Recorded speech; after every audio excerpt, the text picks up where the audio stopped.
crap. Good afternoon, friends. I'd like to welcome you to What's in Tegan's Storage Locker. Oh, hello, man. You didn't let me get 5 words out of my mouth before you jumped across the table.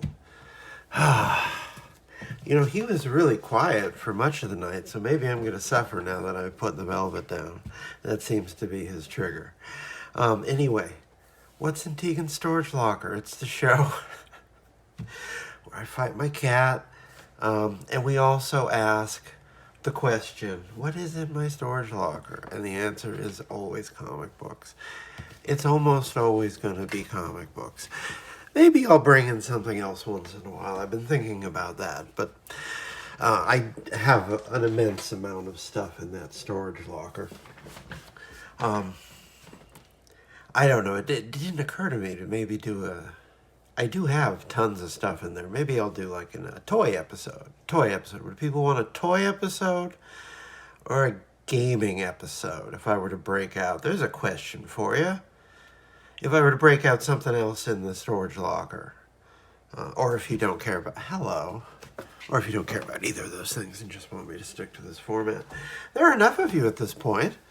Last couple videos have gotten pretty good numbers. I'm very happy to see that. I haven't really put any effort into promotion whatsoever. That was kind of the whole idea. It was just have a very low-key thing, but I'm talking about them on Twitter now, and they seem to be, people who watch them seem to like them. So if you like it, spread the word so that, you know, I can keep doing more of this.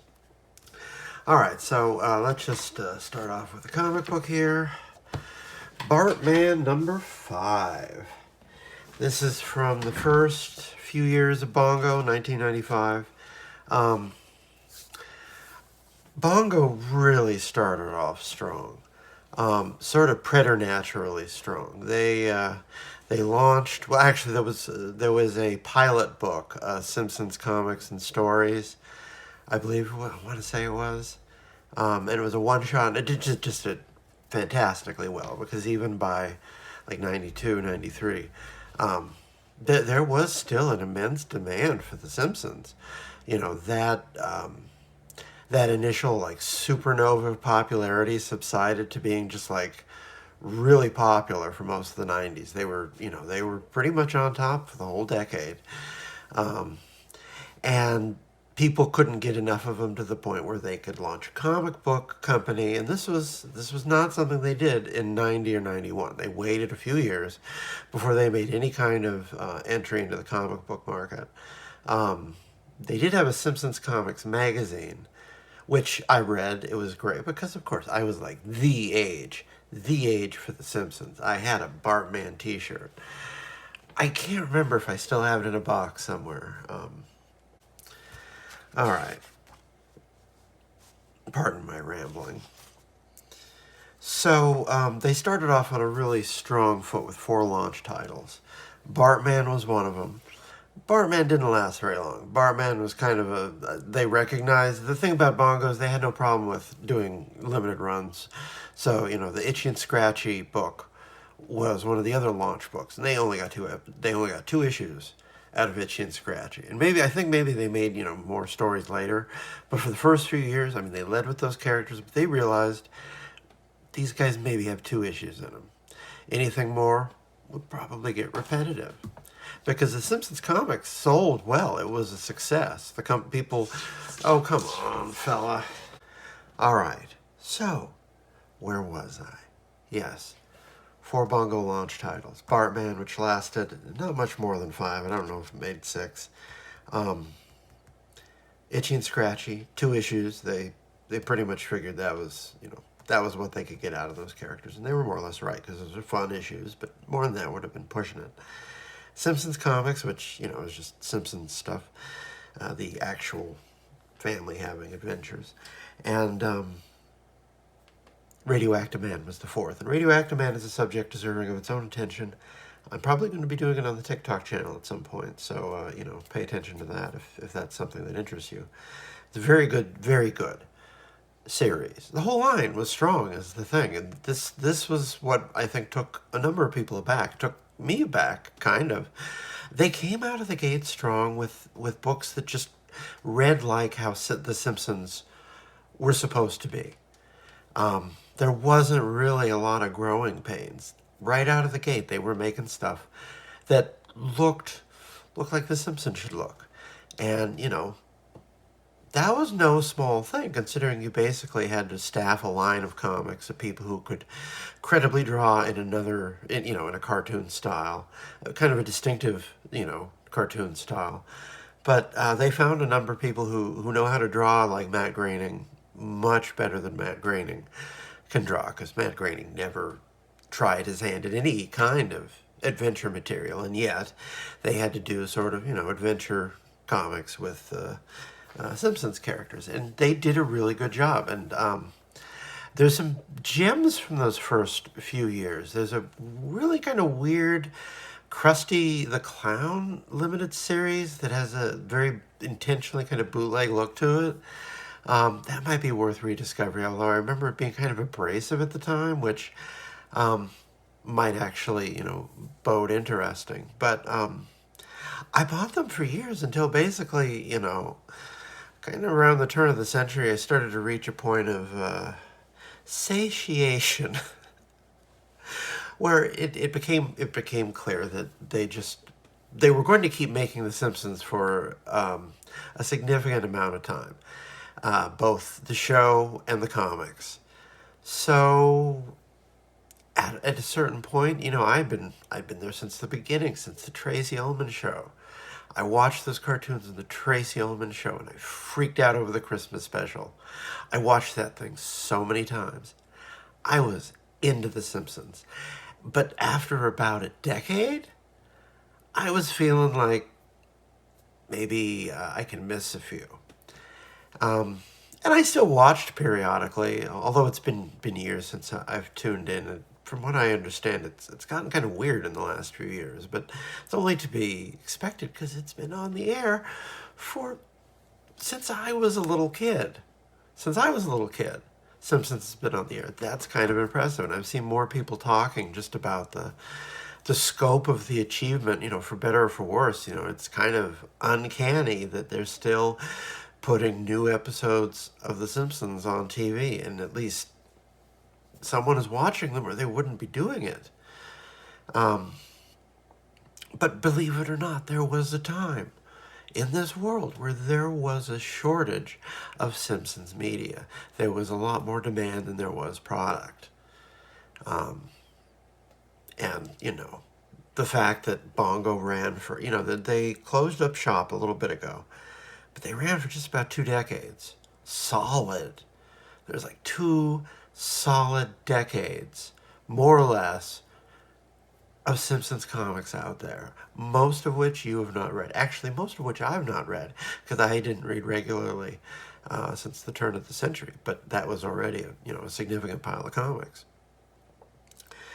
So anyway, if you find yourself staring at some, Simpsons back issues or something, and wondering if there's any worth checking out, the rule of thumb I'd give you is to look for the name of the second signature, because the first signature is Matt Groening's, and like I was saying, his signature is on everything, in the same way that Bob Kane's signature was on Batman, because they put the other artist right under, and the name you need to look for is Bill Morrison. He's doing the cover here, and he's writing the inside of the book. And Bill Morrison is an extraordinarily talented cartoonist, because he mastered the art of actually drawing good stories completely in this style. A perfect chameleon for how, The Simpsons should look. No small thing. And he has done cartooning in his own style. He did the series called Roswell, which I bought because I was on board for Bill Morrison, and it was a fun little series. It was kind of a Area 51 alien adventure type thing, if I'm recalling. So oh, come on. But it was still a fun series. Still maybe worth taking another look at when I come across them. But anyway, this is still in the first couple years of the book. And, Bartman, they also sensed, maybe Bartman was more of a sometimes idea than an all-the-time idea, because they set out, and they succeeded for the most part, in making stories about Bart Simpson's superhero alter ego, who was never a character. Like, there's no big Bartman arc in the early. Maybe they did it in the later years when they started to run out of ideas. I don't know, but they never actually did a Bartman story on the show. He was just a thing like El Bardo. There was no El Bardo either. But the comic book sat down and said, okay, well, we're going to do this. We're going to make stories where Bart Simpson is a superhero. And, they more or less played within the lines of what you could do in a Simpsons comic. And it was, good enough to hold me as a reader. And, this was 1995. There were plenty of comics to buy at the time. But Bongo, they did a good job in making their books very readable. So I guess from the cover, this is Maggie and Lisa teaming up as superheroes. That's what we're looking at there. Bill Morrison wrote it. I don't necessarily recognize Starking's comic craft. They had a number of very competent artists, in addition to Morrison, who could draw very well in this style. And it proved to be a pretty versatile style for, this type of storytelling. Because they're cartoon characters, they adapted to the medium. It didn't really, look stiff or anything because they did a good job of approximating what the character should look like. And the Simpsons designs are kind of stiff by nature. That's the charm of, Groening's work as they adapted it to TV. Oh, and this Milhouse has been kidnapped by an actual supervillain. Oh, come on, honey.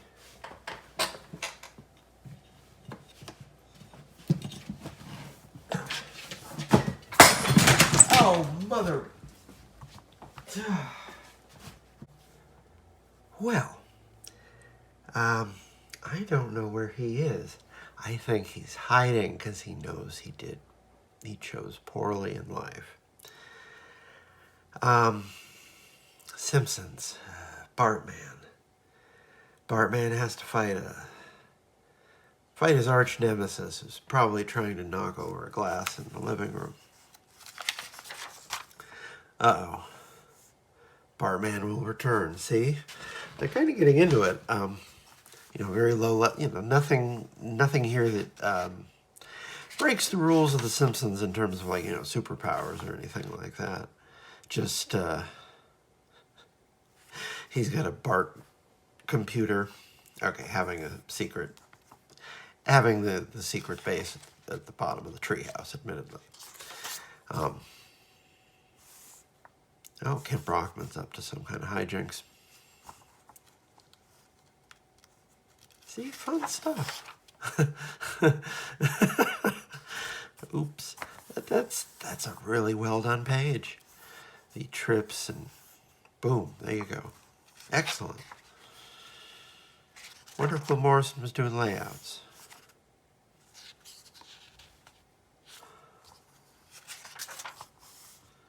This reads really clearly. Who actually did this? Oh, Luis Escobar is doing layouts. Okay, then someone else was doing it. Okay, Jim Massara. Well, it's a good team. This comic reads really well. And it's not completely 100%. It's 97% on model, enough so that there's just, a little bit of interesting incongruity. The comics can look a little bit funky. A little bit.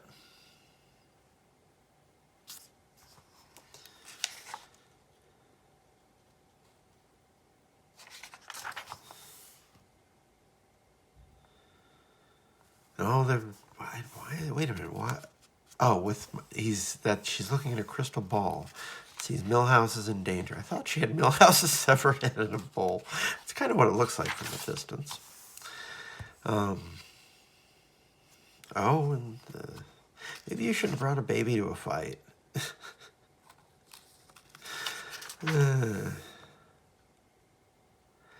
But now, so there was at least one more issue, which, it's been a long time. I don't remember anything about this story. Other than that, it's, a very nicely drawn comic book, I must say. So he's got a limp to the battle with a broken foot. Matt Groening, I don't know, I have no idea if he was actually... This reads more or less like him. I can't remember how long he did this. I don't know if he was... yeah, because, okay. I can only be so skeptical, I guess. He, because he was involved, he was the publisher. This whole thing was his outfit. These were, people he picked because they knew how to work, with him.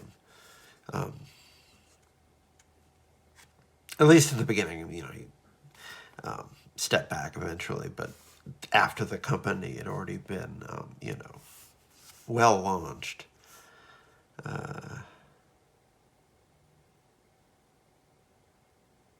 Oh, coming soon. I guess was this is probably after the original Radioactive Man series, and they were doing a series of specials, and I'm looking at this sort of wondering like what they're trying to tease on that, because they did an initial 6 issues, and it ran parallel to Alan Moore's 1963, and at the time, I thought that they both were doing about as interesting a job at the same type of thing.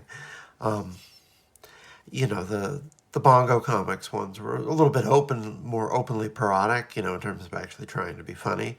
But, man, really, really solid execution of some fairly, deep comic book industry, history cuts. Dark Phoenix Saga and the Hard Traveling Heroes and EC Comics and all that stuff. Grist for the mill.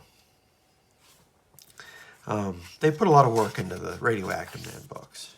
Yeah, they're advertising the 80-page Colossal.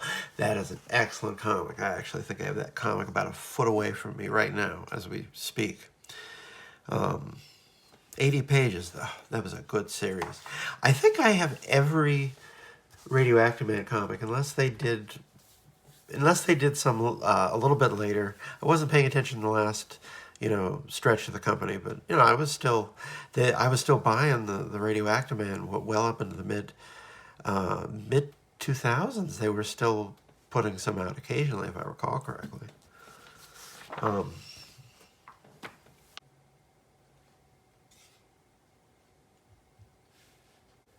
right, what are we looking at here? All right, here's a fun one. Marvel Comics Presents number 30. This was the first issue of Marvel Comics Presents I ever bought when I was going through my first, really heavy Marvel phase, and just, still learning about, what those type of comics were. Buying kind of indiscriminately, at least in the beginning. I had a few favorites that I started off with really strongly with, like, Silver Surfer and Fantastic Four, and those are always my favorites, and those are still kind of my favorites to this day.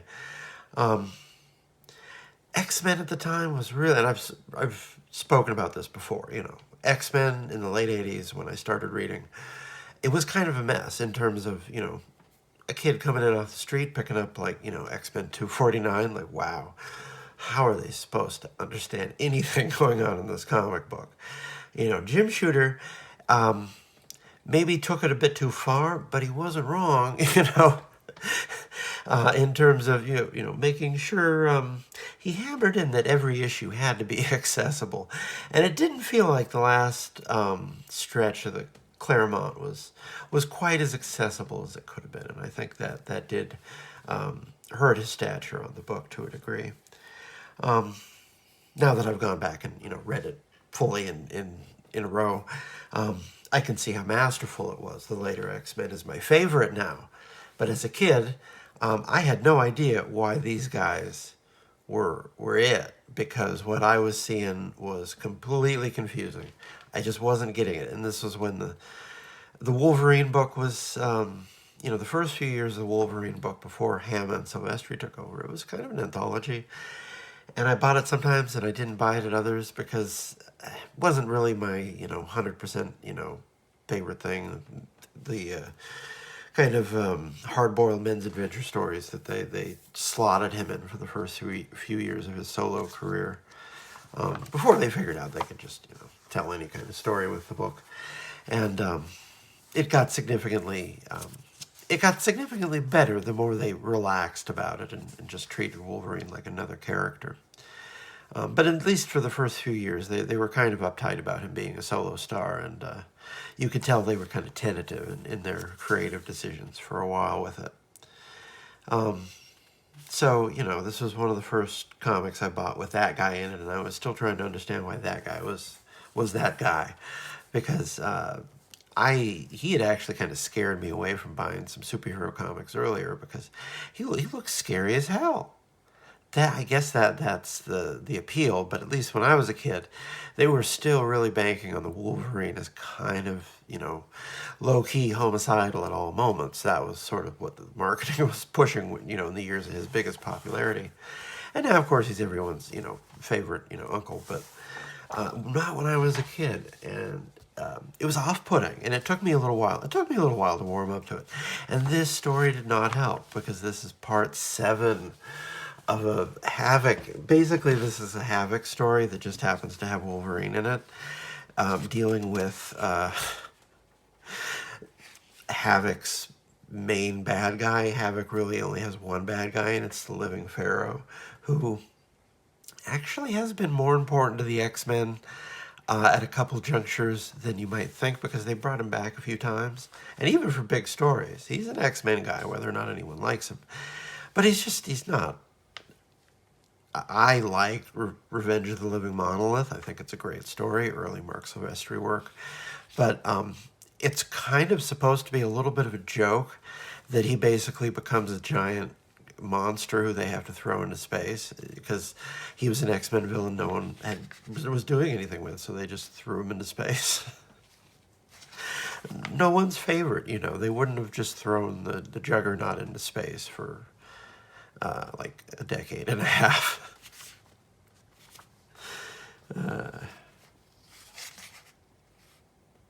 Okay, so who's doing this? Is this Rich Buckler? Yeah, Breakdowns by Rich Buckler.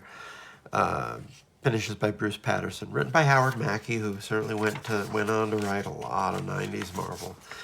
He wrote a lot of Spider-Man. He wrote a lot of X-Men.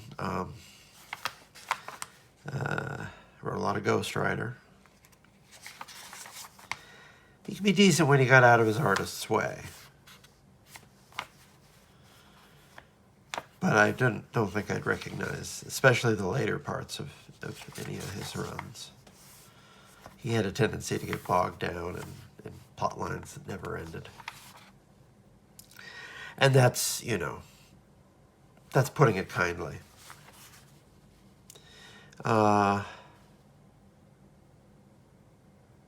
Panther's Quest Part 18. Oh, God. Was this 24 parts? I want to say this was 25 parts. So, they basically published a Black Panther graphic novel in bits and pieces with Don McGregor, Gene Colan, Tom Palmer. This is a good story.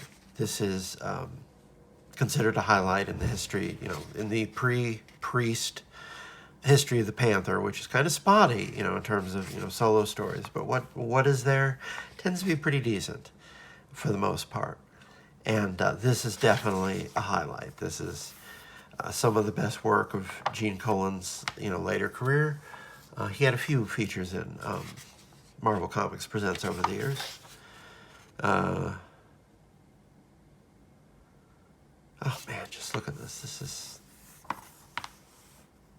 Now, it's a heavy story. It's both a heavy story and, it ran for a whole year in this book, because it was bi-monthly, so that was a solid year in a book where, all of the other features were switching out. So, they joked about that. They had a issue of What The that has a spoof of the Black and Blue Panther, which is like just an infinite running serial. And, Don McGregor, he wrote the spoof. He took it in good humor, because this lasted a year, and it was kind of a wordy story, but it's a serious story. It's a serious story that takes South African apartheid very seriously.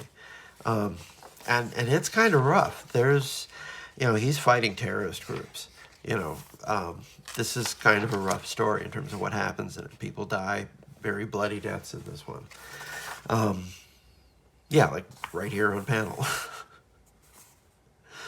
And then this cold blood thing, which I'm going to be completely honest with you. This issue of Marvel Comics Presents did not exactly inspire the young me to keep buying the book. And I only bought it periodically until I basically lived down the street from a convenience store that had it. And even if I didn't go there all the time, I still popped in enough that I semi-regularly bought the book. And then I picked it up for more or less good after Marvel Comics Presents, and I stayed with it through the Sam Keith years. But at least in the beginning, I found this completely baffling. You've got this, really wonky continuity jazz with Havoc and the Living Monolith. You've got part 16 of this kind of really dour action serial. And then this Cold Blood thing, which is kind of an interesting little footnote in and of itself, because it's Paul Gulacy and Doug Minch. That's the Master of Kung Fu team, and they also did a Batman story or two or three over the years as well. Really good team, like one of the best teams. And Cold Blood was, it was maybe mistimed. Maybe they didn't know there was another Deathlock revival on the way, because this guy's basically like, kind of like Deathlock a little bit. He's not quite as gruesome. He's still got, some of his human parts, but it's basically just a cyborg who's, fighting various. I think it's I want to say it's a corporation. It's been a while. I've read this, but it's been a while. But you can just see. I mean, look at this and the coloring. Glynis Oliver. This by itself, if, the Gene Colan would be worth buying it for himself. This would be worth buying it for itself as well. It's two solid features that are among, some of the very best things Marvel's ever published. I mean, just look at this. This is just they're talking in a dark office, and it looks perfect. You can imagine something like this might have ended up at a company like, Pacific or, Eclipse. Sophisticated genre material with a fair amount of, political jazz. Because this is some sort of government program, new breed of super soldiers, cyborgs, man machines. Like I say, very similar to Deathlock. But the thing is that the only Deathlock, the first Deathlock was from the future. So even though he ended up in the present, he was sort of an anomaly. Whereas the second Deathlock was created in the present. So no one really did anything with Cold Blood after. Oh man, that's grody. That's gross. But you see just how gorgeous this is. And it's a good read, too. It's a good read. But, it just proved to be kind of, like I say, maybe kind of ill-timed in terms of people really taking to a character like this. And here is, I believe, the only solo story that anyone has ever written for the Celtic pantheon of gods in Marvel. Lear, Lord of Lightning. This is Sue Flaxman. There's a name you don't see every day. With Tom Morgan. Tom Morgan inking himself on sort of a more, he kind of got a little bit more radical because this is 1989, so this is very early Tom Morgan. He started to get more radical pretty soon after this. This is very much, very much in line with the Ron Frenz, who was the guy who first drew this, very much in line with what he was doing on that book. And, they have their own mythic otherworld that they live in, just like the Asgard and Olympus. And there's this big guy named Dagda, and that's Lear, Lord of Lightning. I said that. can't remember who the guy, that guy runs fast. Caber, that's his name. Because they're always tossing cabers.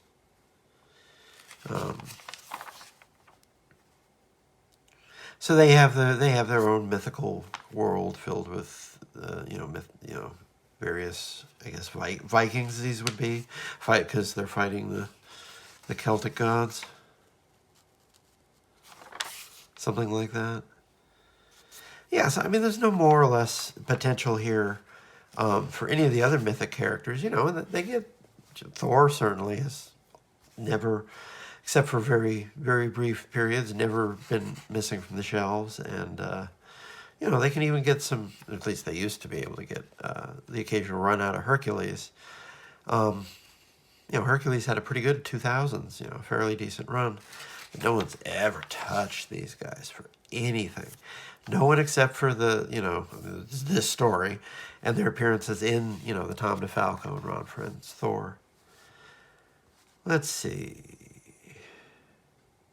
Oh, and here's a letter in French asking for Une aventure de le premier super-héros de la France, Le Peregrine. Okay. See, and that's what the book was. It was the book that was going to run, the backup featuring the Thor supporting cast who never made it, and, you got people writing in to ask for Peregrine. And people recommended The Collective Man join the Avengers. Diversity in writing and art styles is essential to a publication like this, and everyone involved is doing an outstanding job. Yeah. See, the book had a solid run.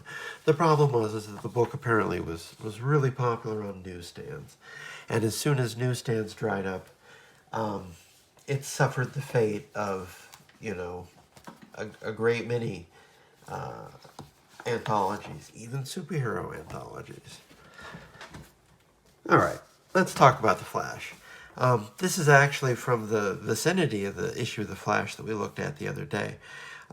So I thought maybe I pulled this out because I remember liking this issue a lot better. This issue was a reminder of why I still bought the book, even if I was maybe getting a little bit impatient with the longer crossovers, which I felt were kind of usually tended to be kind of redundant after 2 or 3 issues.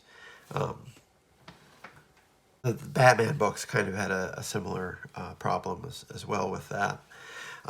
This is a crossover with Underworld Unleashed, which was, as I recall, I remember liking it pretty well. I bought the main series, and I liked the gimmick because it was kind of similar to Acts of Vengeance. And I've always thought Acts of Vengeance was a really underrated crossover because it's got a simple gimmick that, a lot of books used to really good effect. It was the big fall crossover the year after Inferno. And Inferno, it had some really good crossovers, don't get me wrong. Daredevil, the Spider-Man books, they got some good material out of Inferno. But Acts of Vengeance was a little bit more wide-ranging in terms of the stories. It could tell because if you weren't in downtown Manhattan, Inferno didn't really impact your life a lot, so they couldn't really, put the Silver Surfer in it or anything. But Acts of Vengeance was a little bit more wide-ranging because the whole gimmick was villains trade heroes, and then they just appear out of nowhere and try to kill someone they've never met before. And it made for some really interesting stories. That's when Ultron fought Daredevil, maybe the best Ultron story that's ever been told. The Avengers got hammered because they got Doctor Doom sent robots after them to sink their base. They were in a aquatic base at the time, and they fought Freedom Force. And, people just kept trying to kill all of them, especially the main Avengers, for months. And then they figured out it was a conspiracy of all the main bad guys organized by Loki. But I loved it because it was a really easy gimmick. Even the Punisher, you could put him up against Doctor Doom. And they also put him up against Gunfire. No, not Gunfire. Gunfire is the New Blood. What's the name? Bushwhacker. Bushwhacker, that's it. The guy with the gun for an arm. So they could even put the Punisher into that one. for instance. In Underworld Unleashed, it had kind of a similar gimmick. The villains weren't all trading. There was some trading, but all the villains were getting some kind of upgrade, and some of the upgrades stuck. That's when the maybe the biggest reason to remember this is that this was their excuse to bring Mr. Freeze more in line with how he appeared on the animated series, because this was 95. The animated series had been out for a couple years now. And, Mr. Freeze really was no one when the show, completely remade him into a different type of villain. And it took the comics a couple years to catch up to that.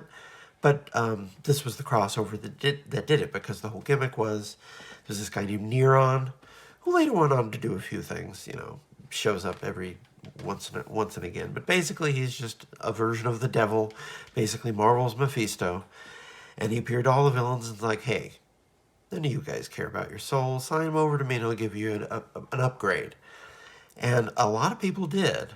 Took him up on it. There was only one, I think it was the Fiddler, who was killed in the first issue, for, basically saying, hey, this guy is the devil. Maybe we shouldn't sign a deal with the devil, since we've all seen, we've all seen the Spectre exist, so maybe we should give credence to the fact that this guy is the actual devil.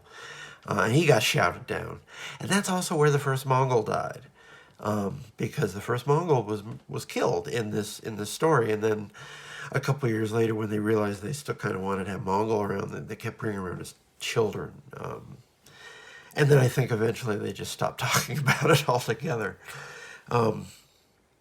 But this is a team up also between the Flash and Captain Marvel, because this is when the Power of Shazam was a fairly hot book. For DC, that was a pretty decently popular book. People generally, really liked the Jerry Ordway version of the character, and that run of the book lasted for a good many years. The late 90s was I guess, a time for, books like Shazam to really thrive. Kind of a nostalgia soaked era, because it was, essentially kind of a conservative period, because everyone was retrenching. You'd be hard pressed to find a more representative book of that moment than, Mark Waid's Flash. As I was saying the other day, I think the first part of the run is the superior part of the run, and maybe, it gets a bit comfortable with itself. A lot of crossovers. But it was still a very readable comic. And when he came back, he was on the book for, I think, way too long. I'll just say that, because it was never really not readable.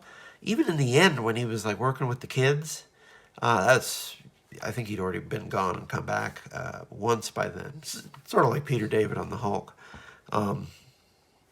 He comes back now and again. All right, so Mark Waid writing with Oscar Jimenez on pencils, Jose Marzan Jr. on inks. Jimenez, he had a decent career in the 90s. In the second part of the 90s, he did some fairly high-profile work for Marvel. And then he also, I think, had kind of a famous falling out with the company, if I'm recalling correctly. Now, the interesting thing about this issue specifically is I owned the script to this issue. Not like the original, one or anything. But I was in the habit for years of just sending in plots to try to, sell stories to Marvel and DC when you could still do that. Because I knew that was a thing that you could do and that people had broken in that way. And I sent dozens and dozens and dozens of story pitches and never got picked up on a single one for, and then eventually they both just stopped doing that, more or less. But I was doing it as long as you were allowed to do that, and I never made a hit. And I've still never made a hit. I'm here begging to sell out. anyone who wants to hire me to write anything, I hope that my sincere interest is conveyed. I would love to write just about anything. No one ever asks. I'm dependable. I've been weekly at the Comics Journal for a year. Oh, you're back. Someone decided to come out of hiding. Ad for Mortal Kombat 3. Oh, the Space Above and Beyond thing. Did I see something a while back? Like it was this was up against. I want to say I saw something about this being up against Farscape in a lottery to get on the air, and it lost. I don't know if I'm mixing it up with another.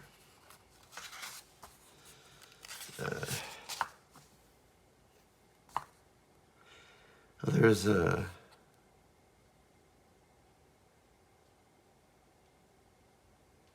A character from. Oh, because they're dealing with the Shadow Thief, so they're going to talk to one of the guys who used to chase down Eclipso. Eclipso had a book for like a good year and a half in the early 90s. Kind of a grisly book.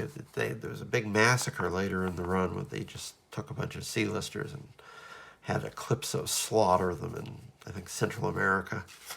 Yeah, kind of a rough book for the period.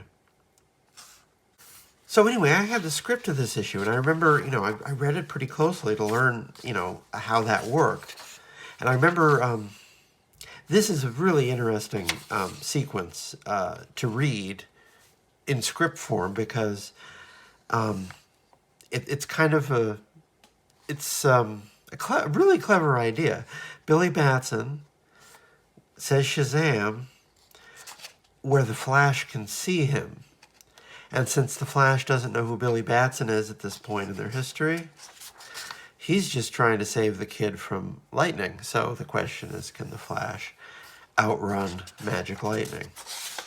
Kind of fun.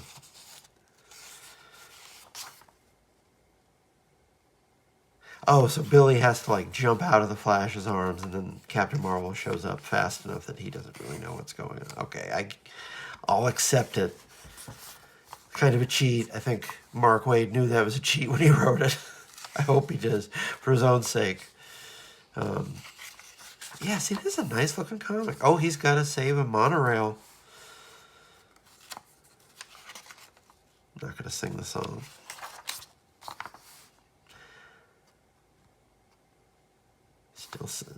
I think they still sell the monogram model kits. I want to say they still sell plastic model kits in the store, which is pretty remarkable. I bought those. Oh, this is they did a number of crossovers, some of which were more objectionable than others. This was really Raphael, I don't know if I know that name. This was just a really kind of off-model looking New Gods book. Trying to draw them as in 90s style. But, Neron got around. There's the Shadow Thief. And, see, the Shadow Thief. He's not necessarily one of Flash's usual guys, but he's been upgraded. And,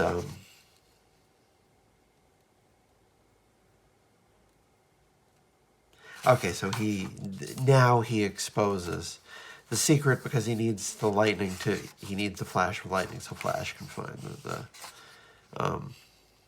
the Shadow Thief. See, that's clever. Two clever uses of their characters' powers in one issue. That's why Mark Waid got the reputation he did. Even if this was past what I think of as being the book's prime, it was still a very, very nice book.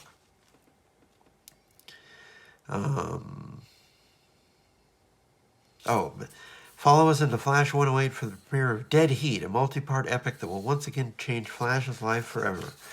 Oh, was this, Oh, it's a crossover. Okay, I was going to say, it's, I guess it's a crossover.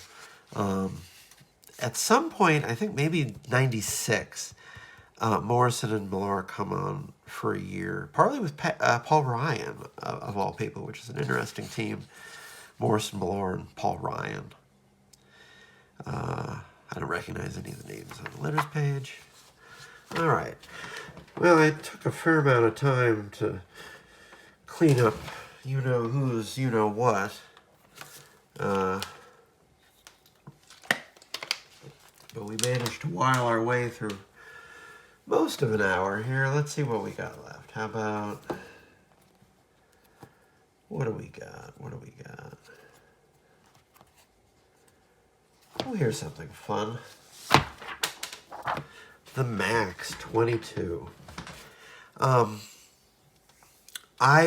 the time, I've since gone back and I've, finished it. But I wasn't buying every issue of the Maxx at the time because I think the period where the Maxx, like the middle period of the Maxx, we weren't going to the comic book store very often, maybe money was tight or something.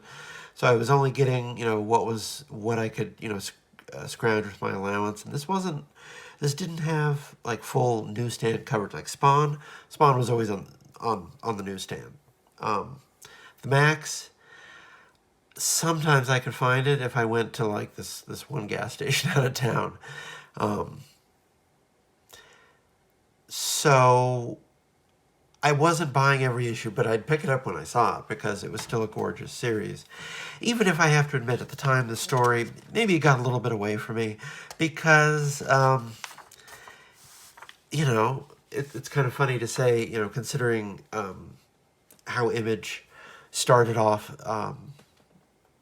But this was one of the titles that actually had like a little bit more like an elevated subject matter.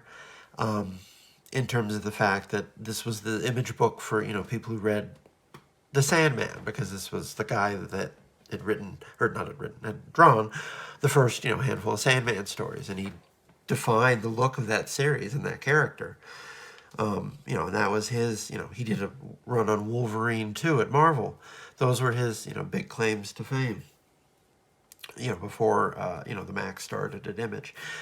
Started in a book called Darker Image. It was really the one thing that people liked coming out of that. Deathblow also came out of that, but people didn't necessarily like Deathblow. People still are really critical of Deathblow, and I didn't think it was as terrible as I've heard people saying. But in terms of the features from that Darker Image one-shot, this was the one that really went the distance and people responded to. And this had one of the most popular media adaptations of the 90s. MTV put the first arcs of this on TV in a very in a animation style that was very loyal to Sam Keith's look.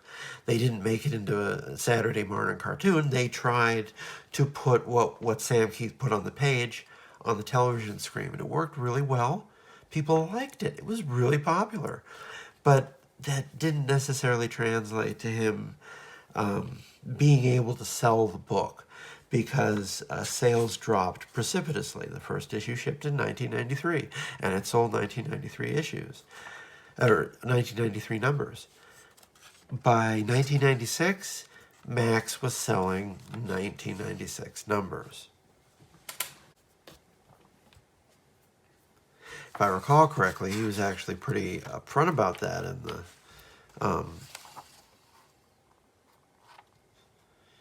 in the letters pages here, talking about the vicissitudes of being not a self-publisher, but basically having his own butt on the book, butt on the line for the book. Interesting fan art for this. We'll look at that. All right, we'll leave that at the end. So anyway, Sam Keith, he did every issue of the Maxx. It wasn't the type of book that had fill-ins. The whole run had dialogue by Bill Mestre-Loebs. Excellent talent. Can't say enough good about everything he's done, including this book. Because this is Sam Keith's book through and through. But Mestre-Loebs does an excellent job translating, a very, very weird book. this is a weird book, and that's maybe not the most descriptive word in a lot of instances. It's overused, but in the most classical sense, this is a very weird book, intentionally unsettling in a lot of ways. He was getting finishes at this point. I don't know if he started out with a finisher. I can't remember. But, he had a pretty professional, he had a story editor. I think he was maybe the first person in Image to to have that credit on the book. Steve O'Leaf on colors, excellent work. I gave Steve O'Leaf a hard time the other day because I saw his name on some really ugly recolorations of some older stories. And I'm glad to see his name on a much nicer book, on a much nicer looking book. To a degree, I guess he's probably giving editorial what they want for those type of recolors. But this is a much more gratifying piece of work. Look at this. This is just fantastic. This is weird as hell, but a fantastic looking comic book. Well, this is Sam Keith for you. Have you ever seen a woman changing a litter box in a comic book before? Well, Sam Keith takes you there. You are there. Other people's craft. Kind of a theme of the book. Although, do not ask me what is going on at this point. Of Maxx, he's a weird looking dude, so he's got to wear like a giant, not a trench coat. He's got this whole like shawl outfit going.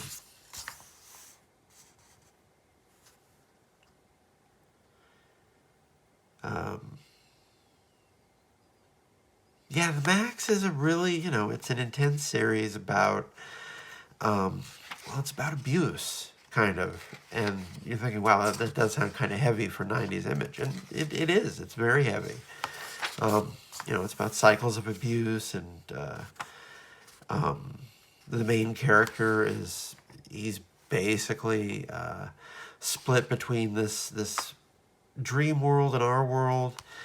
And it's kind of, from the outside looking in, it's indistinguishable from like psychosis. So this guy, the Maxx, is homeless, and he's got mental illness, and his stories are stories about really unpleasant things happening to people. So definitely kind of a heavy book, and you can see why after the initial sales wore down, this maybe would have been a tough sale relative to some of what Image was publishing at the time. But that doesn't mean it isn't an excellent book, an excellent looking book. Just look at this. Different, a lot of the book, this issue, is these women talking, hanging around this real, like, dilapidated apartment. This one, a woman's sleeping on a mattress on the floor. It's interesting. This is people and situations you don't usually see in comic books. This is an Image book. This is one of the second wave of Image books. And one of the most successful of the second wave Image books in terms of the fact that it actually finished. Or at least it reached a conclusion. He's gone back to the character since in a couple stories, from what I understand. But, this was closer to, what was being published in, maybe smaller indie publishers. There's a bit of, Love and Rockets in the DNA here that you weren't going to find anywhere else in the Image line, at least in that point.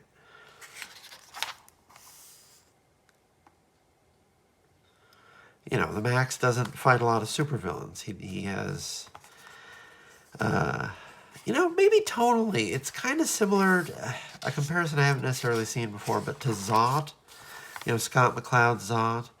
Definitely a stylistically interesting book that was, just kind of genre material that segged after a while into largely being, domestic stuff. This is a similar type of vibe here. What's going on? Oh, so someone walking around their house in the middle of the night and her hand is glowing. That seems like that'd be unsettling. Oh, and Bone was still in its image run, up from 23. You know, if you'd asked me, I wouldn't have maybe said it was that image for 2 years. But that would have, they were just reprinting the cartoon books run, so that would have been, very easy monthly production schedule on that one. It was still a good decade before they colored it. It wasn't colored in image. Nice fan art.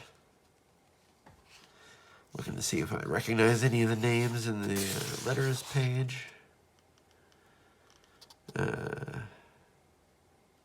Still, it seems to have some... And that was, one of the nice things about Image, at least in the first, stretch of the book, that you wouldn't necessarily have guessed is that all the Image guys were very good about having letters pages. Spawn usually had 2 pages of tiny type with, Todd, putting significant answers in there. This is 4 pages. I mean, Savage Dragon, sometimes the letters page was even longer than that. Oh, wow, classified ads. This is interesting. Artists seeking work, creators seeking creators, alternative presses, pen pals, girl 15 likes art, playing guitar, likes to party, hates rap, country, reality. Oh, it's just these people putting P.O. boxes, but...